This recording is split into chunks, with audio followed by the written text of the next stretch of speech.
The second offering of IPL today is actually the match between Chennai Super Kings and Royal Challengers Bangalore. Chennai will obviously be hoping to get back to winning ways, while Bangalore have been boosted by the return of Mitchell Starc. Let us see if Bangalore can actually win this one. Obviously, the form of Chris Gayle is a concern for Bangalore, but AB de Villiers has been in supreme touch.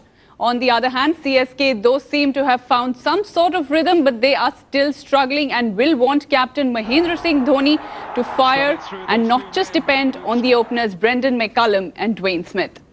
Obviously, an important match out there. Both teams will be looking for a win. But Nikhil, the most important thing out here, Mitchell Starc makes a comeback for Bangalore. They've really needed somebody like him in the bowling to fire, and he will obviously be a crucial element in today's game. Makes all the difference. You know, somebody bowling close to speeds of 150 kilometers an hour and getting to swing it, you know, that'll make a big difference.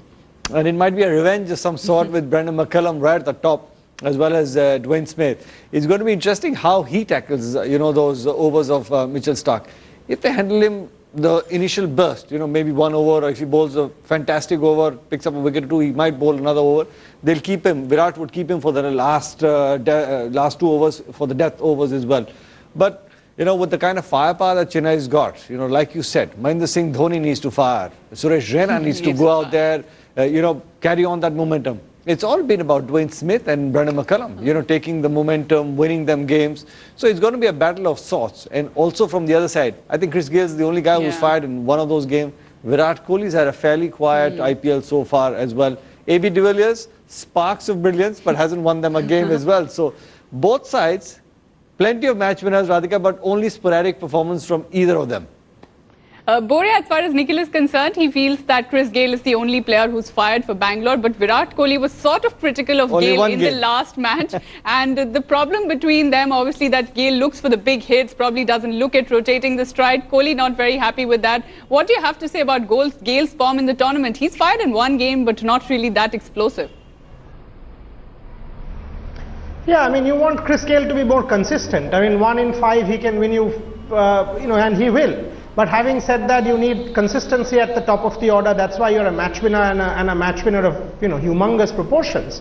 So Bangalore is a champion side. If a team that has Kohli, AB de Villiers, Chris Gayle and now Mitchell Starc has enough firepower to go the distance, I call them the South Africa of the IPL. You know, for some reason they don't fire, they choke or something happens to them and they don't win. But with that firepower, if you don't win, then I don't know with what you will. For me, it's Mitchell Starc versus McCullum, Radhika. World Cup final, repeat, first over, beaten, bowled. What will happen today? Because that 3-minute burst from Mitchell Starc decided which team wins the World Cup final. Will it decide who wins this derby between Bangalore and Chennai? But also, Boria, Starc is coming back after an injury layoff. You know, he was brilliant in the World Cup. We all know that. Will he be able to perform the same way in the IPL? Obviously, Bangalore will be hoping that something like that happens. But return from injury, will that be a little bit of a concern out there? More importantly, conditions. I mean, Australia and New Zealand tailor-made for Mitchell Starc, not Indian subcontinent, for God's sake. So he will be, you know, under fire. It will be a real test for Mitchell Starc. How good is he? But the one bowler who was bowling Yorkers at will in the World Cup, along with perhaps Tim Southee, was Mitchell Starc. And that's why he was unplayable. Even in that batting belter at Adelaide against Sri Lanka, if you remember, he was bowling 6 Yorkers on the trot. Now, after injury, how bad was it? Having recuperated, and if I understand the Australian system well, Radhika, Mitchell Starc is coming back well and truly refreshed. With the Ashes coming, they would not have risked Mitchell Starc and would not have given him a medical clearance if they weren't 100% certain of his fitness. Nikhil, obviously we've spoken about this. Is there a lot of dependence as far as Chennai is concerned on those top 2 players? Of course, McCullum has played well, Smith has played well, but you've also mentioned that the bottom players need to fire as well. The middle order needs to perform. Suresh Raina hasn't probably done that great, and Dhoni really not a great strike rate as well, and he's not really performed. Too much dependence on that top order as far as Chennai is concerned? Well, they've got fantastic opening pair, make no mistake about it, and also they've been in phenomenal form. So middle order is not firing. I guess they've been carrying on that mantle. They've taken the responsibility upon their shoulders.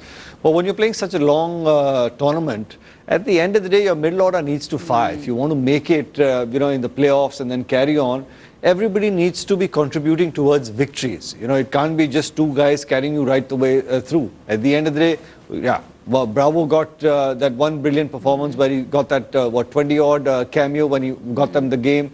But Dhoni, you know, I would use him like the Australians use Maxwell or maybe the Kings 11. You know, you get a good enough start, he needs to give himself at least 40-odd deliveries out there in the middle. Out of that, even if he bats 25, 30, he will win you the game. But there's no point batting right down the order. You're just wasting that kind of talent. You're holding on to that firepower right at the end. It's like, well, he's going to fire, but he's only going to fire if he gets the opportunity.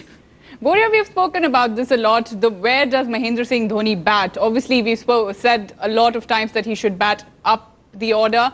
Is that something you would want him to do today?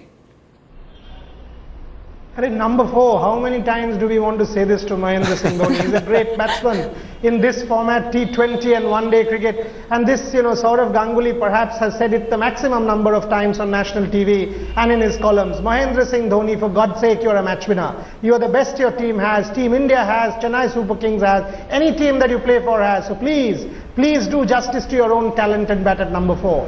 You know, I have a bit of a problem. I mean, is it the same Mahendra Singh Dhoni? Perhaps a tad too early to say that, Radhika. T20 World Cup coming in India. We've got 10 matches of the IPL left. You need to see twice in this tournament already. First game, Mahendra Singh Dhoni played 30-odd balls, got 25. Last game, he played 35-odd balls, got 29. Only in one match did he get a 53, where he fired. Even in that match where he got 2 sixes in that last over, one was a mishit. So is it the same Mahendra Singh Dhoni? We need to wait and see. We will see what really happens in this match.